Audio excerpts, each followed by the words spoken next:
Ibrahim memperkirakan blokade Selat Hormuz akan berlangsung dalam jangka waktu panjang.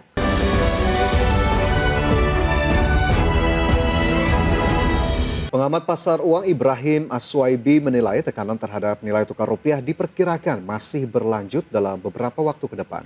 Ya, konflik geopolitik di Timur Tengah menjadi faktor eksternal utama yang memicu ketidakpastian pasar keuangan global. Ibrahim memperkirakan blokade Selat Hormuz akan berlangsung dalam jangka waktu panjang.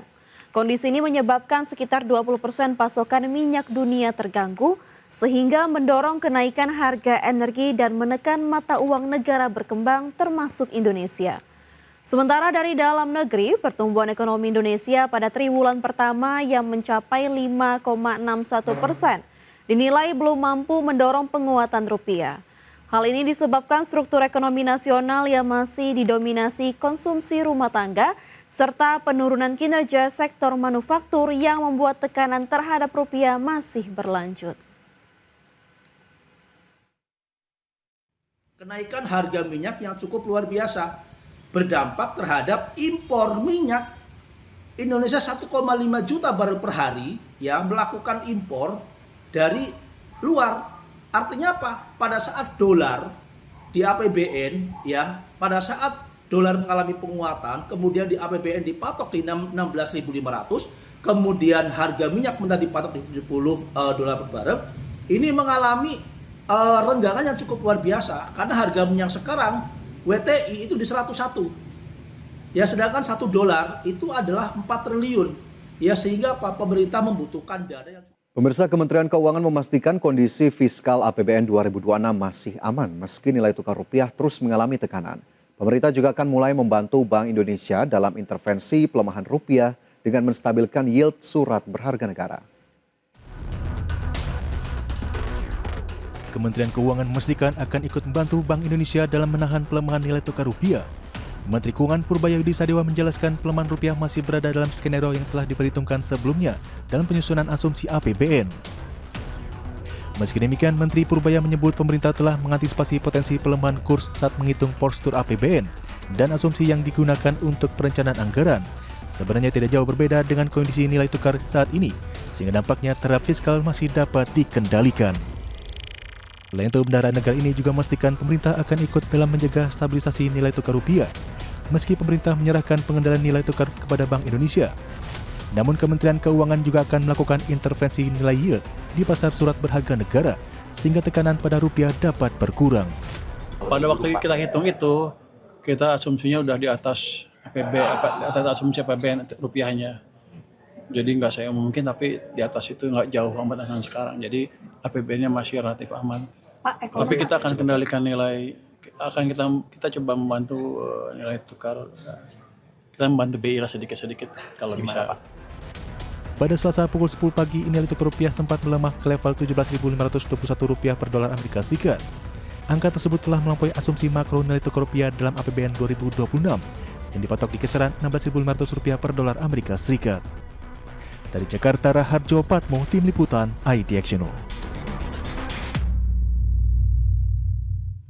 Pemirsa, Menteri Keuangan Purbayayudi Sadewa menyatakan pertumbuhan ekonomi tinggi tidak mungkin dicapai hanya dengan mengandalkan belanja pemerintah, tetapi juga harus melalui optimalisasi peran sektor swasta.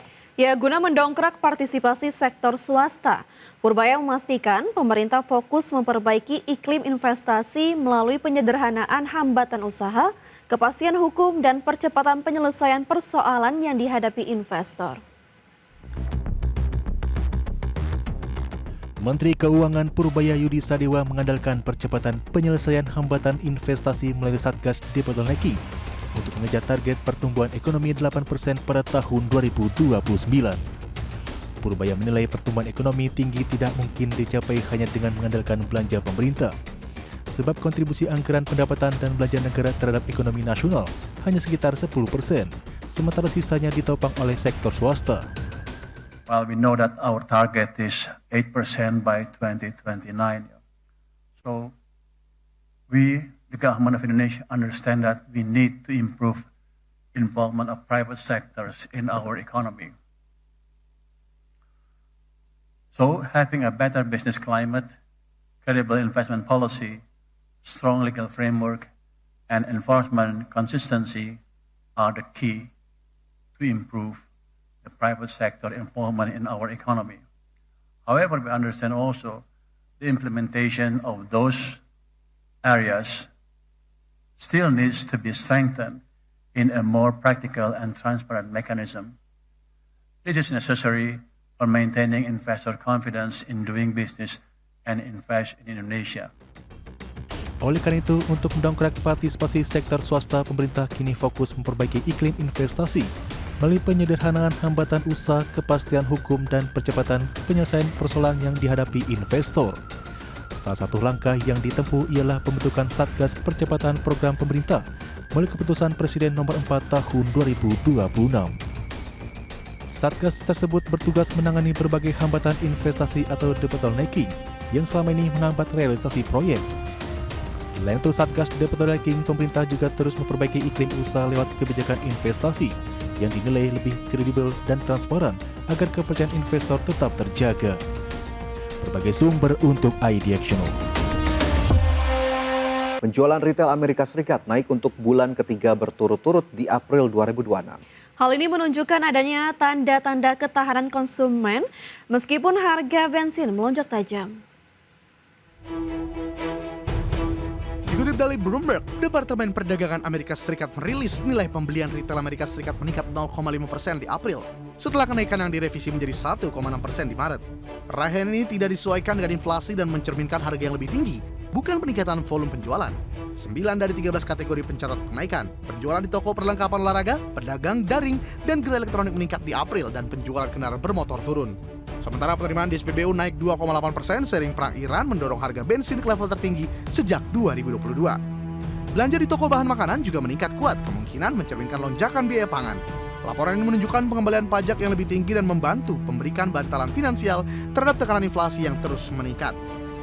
Sementara itu, penjualan kelompok kontrol yang digunakan dalam perhitungan pemerintah untuk belanja barang dalam produk domestik bruto kuartalan naik 0,5% lebih tinggi dari perkiraan. Ukuran tersebut tak mencakup pelayanan makanan, dealer mobil, toko bahan bangunan, dan SPBU.